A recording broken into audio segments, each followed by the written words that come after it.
Normally I would say like, who are you? But a lot of people know who you are. But Oh, for those who don't, but for those who don't, who are you, Emily? I'm Emily Wolf. I'm from Austin, Texas, and I'm a musician. Awesome. Because like when I was asked potentially to possibly work with you, I was like, I know that name somewhere. And I realized Cool. I've had your songs on my playlist for a good while. So Oh shit, that's awesome. Thanks. yes. That So rules. it was one of those moments where I was like, that name sounds so familiar. Why do I know this name? And I'm going through like old playlists. And, I stumbled upon a couple of your songs from your Outlier album. So I was Oh, like, cool. yeah. That So rules. yeah. And now that you have a new album out, how does it Yeah. feel knowing that it's out in the public? Oh, it's great. It's so great. It's such a relief. I've been wanting to put it out for so long. I finished writing it like a year ago, so it's been written and then it was recorded in January of this year. So I've been impatient, but I'm glad it's finally out. Yeah. And so with this album being your third album, I always like to ask the question of how does this one feel overall with the first two albums next to each other? Like, Yeah, this one's I feel like this one is kind of like everything I've learned from the first two records in one record. So like I worked with producers for both the my self-titled first record and then with Outlier I worked with Michael Human from Queens of the Stone Age on that one, and I learned so much about production from those producers I worked with, and just wanted to do it myself this time and see how good I could make it. And it was a lot of fun to do. There was nobody in the wings, telling me what it should sound like or what genre it should be or what, if this song doesn't fit on the record, like I always hated that comment, it's like, and so I wanted to make a record where I just wanted to put whatever song I wanted on there, no matter what. So it was fun. It was really empowering too, and yeah, I love it. So so with that being said, when you said it was self-produced, that you had all the control, did it at any point feel like it was a little bit too much out of control, or did you feel like you had everything together? I did so much pre-production leading up to the studio that it felt really scheduled, because I essentially scheduled every day in the studio out in a spreadsheet, and it was just like, okay, today we're doing these three songs, and if we don't get to the third one, that's fine. We can do that one the next day or whatever. And I had all the mics already picked out, and all the outboard compressors and preamps all picked out for everything, and so I went in super prepared, so like I tried to like set myself up for success as best I could. But that being said, I did get to experiment a lot with sounds and miking techniques and guitar tones and amps and stuff. And I used a lot of broken equipment for some interesting sounds. It was fun. Yeah. Ooh, so I'm curious to know in terms of producing wise, when it came to producing this album, uh, was there any moment uh, in producing any of the songs that you felt like, yes, these broken instruments might add extra flair, but is it going to be too much? Yes. Yeah. There, there were several times when I had to take a step back and ask, are there too many guitars on this song? Because I love like stereo guitars where it's just like fuzzy left and right in both your ears, and I kept layering them up and up, and then I kind of realized like, okay, I need to just like chill. I don't I don't need 14 guitar tracks on this. Though it ended up being 12 or 13 on probably one of the songs that had the most guitars. But yeah, it was hard to say I need to stop with the guitar thing. But it, like the goal for me was to mix a bunch of sounds together, like a bunch of different guitar tones, and to have like one kind of really unique, interesting tone. Um, so I achieved that for sure, but it was a struggle to, cut out some things that I had in there. So Love that. And with that, was there any like fun moments in the recording process for the blowback? yeah, so many. Yeah, a lot of fun ones. I got to scream. First record I've ever screamed on. So I had to like really get in touch with that, and so that was a lot of fun. My bass player did a scream too. He's super quiet and really like poised and like together all the time. And he was like, "Man, I used to do metal screams in high school," and I was like, "Dude, get in there and do one." And so he's like, "Okay, I haven't done this in like years, but I'll go ahead and do it." And so he did it, and it's just like the coolest metal scream I've ever heard. So got to see him do that and put that on the record. And then um I bought like a remote control car and taped a mic to it and like drove it around the studio and got a bunch of feedback from my amps, like from different angles of the room. So it was fun to like drive a little remote control car around with a mic on it. And That's so then cool. yeah, it was fun. It was really fun. And then gosh, there's one song called Walk in My Shoes, which the snare drum was just like not exciting enough. And so I put a bunch of nails and screws and like bolts and stuff in a metal trash can and just like shook it Just to every get snare hit, and it like added this really cool layer. So it was fun. It was like tossing paint to the canvas and seeing what stuck. So it's a lot of fun. I love that. And I love the like invention conventional items being used for the productions, like the bucket of nails. I think such a cool trick to use in the producing process. I Yeah. am curious when it came to like driving the little go-kart, the little RC car around the studio. How many times did you have to like go and reattach the microphone back on and Well, so I gaff taped it pretty hard. So it oh was shit, like okay. it's like it's like pink tape too, and it's like it's it was super stuck on there. It did move a little bit, but it kind of added to like the weirdness of the phasing of the waveforms that were hitting it. But um, it was yeah, it was definitely top heavy, but it was really fun to do. I've always wanted to do that, and I finally got to do it. So it was awesome. So I am curious because I'm reading the PR stuff right at the moment for Quick Line. I saw in here that says that you're making a documentary of the blowback process, of making the blowback. Um, so I'm guessing that the RC is going to be in there as well. Yeah, yeah, all the little cool little pedal stuff, and there's definitely some B-roll footage of it, and it's so cool. I've never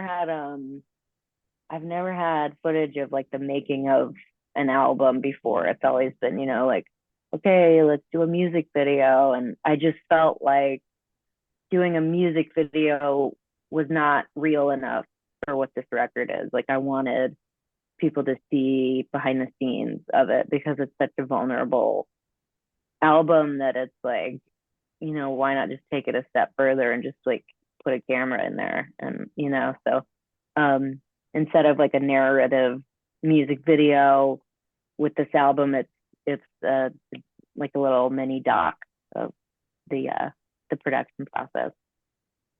Ooh, I really enjoy that idea. I'm curious when it comes to, like you said, this is your first time like having a camera there to document the whole process. Did that feel a little bit nervous having it on you all at all time while you're doing this recording?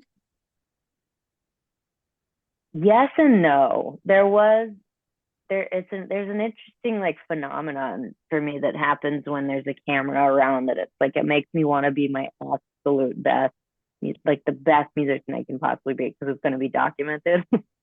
So there was like a good pressure there, but there was also like moments during vocal takes where, I was like, oh my God, I can't believe like I'm gonna let people see all this, because the vocal process is the toughest for me. It's like, I don't know. I think for me, I feel like people's voices are just such a reflection of their souls and like the depths of them, that it's like, I just felt very exposed. But I mean, I'm excited for people to see it, because I don't think there's a lot of that out there. Like, I kind of have to dig for studio footage of albums that I love.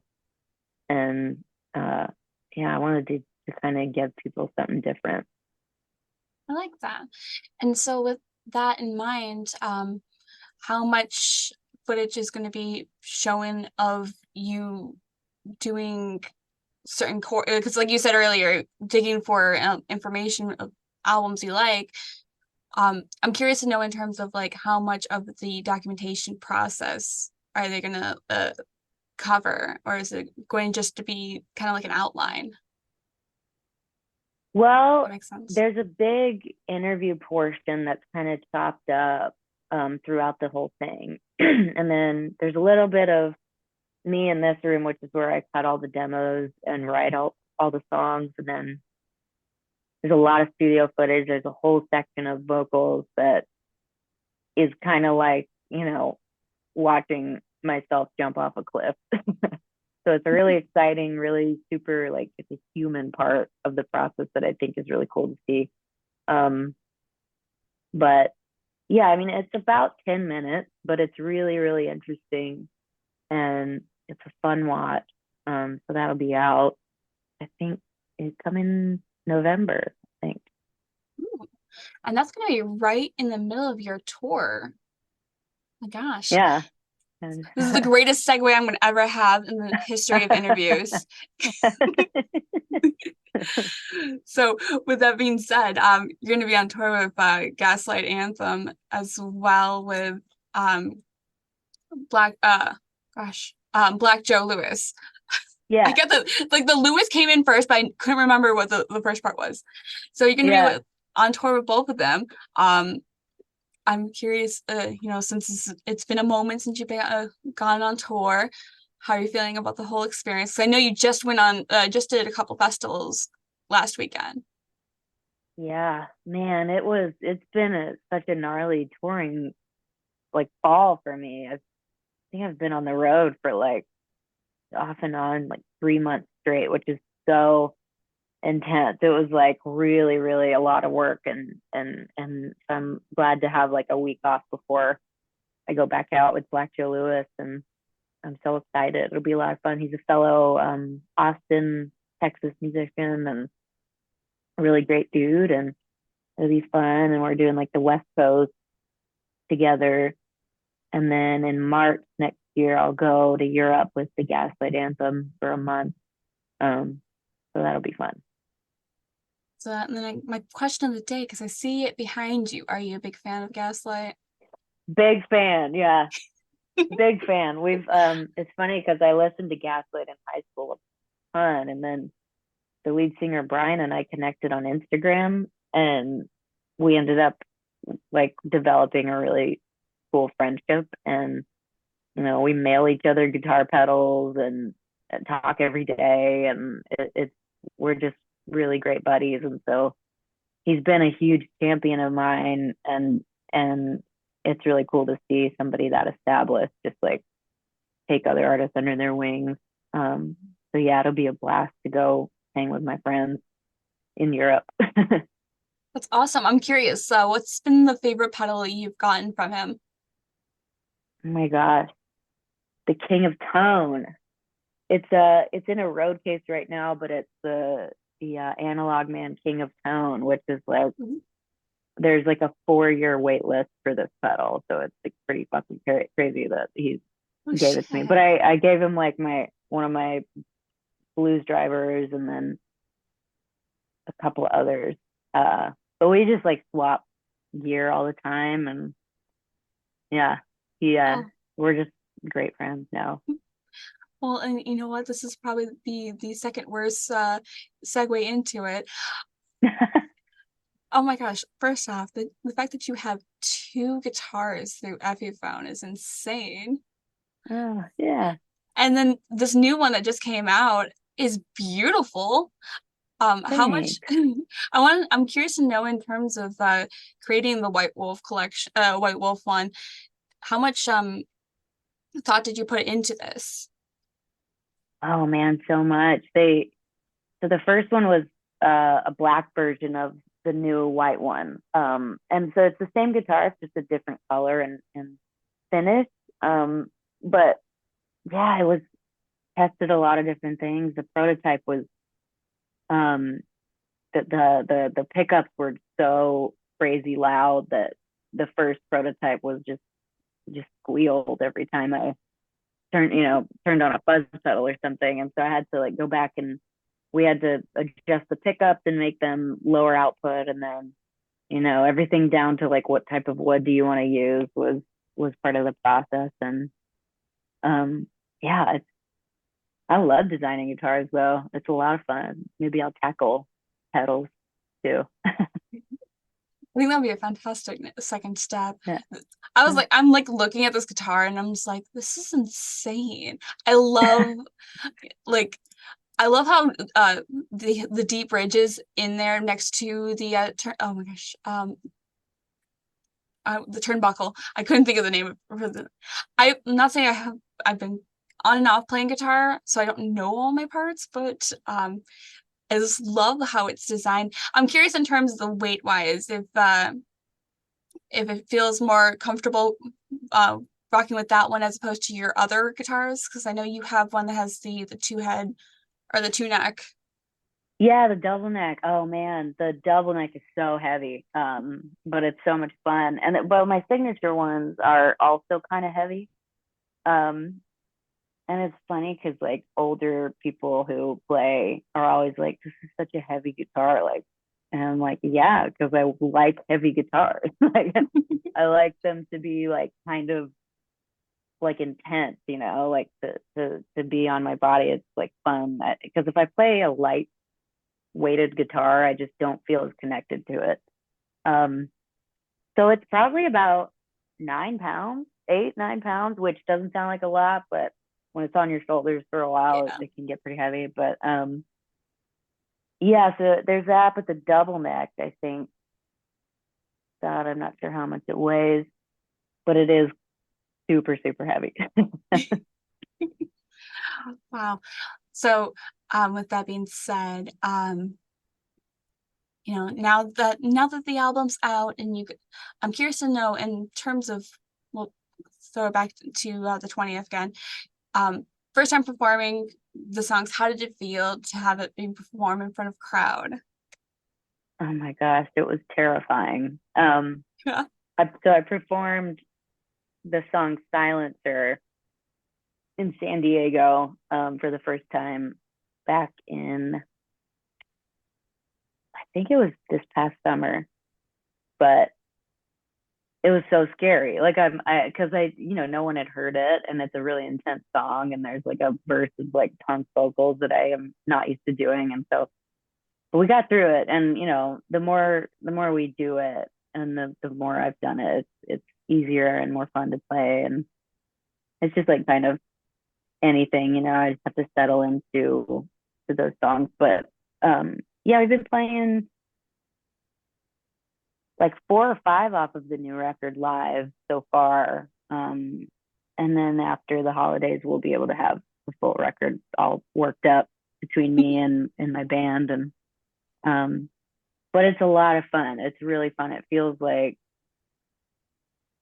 playing those songs are what I look forward to in the set list. And because I've been playing the other ones for so long that they kind of become second nature, and then the newer ones are like a challenge. Yeah. It's like, oh, do I remember how to set this one? Yeah, yeah.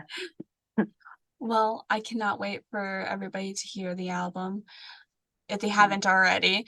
I because it's out now, as opposed to where else could we be able to find you?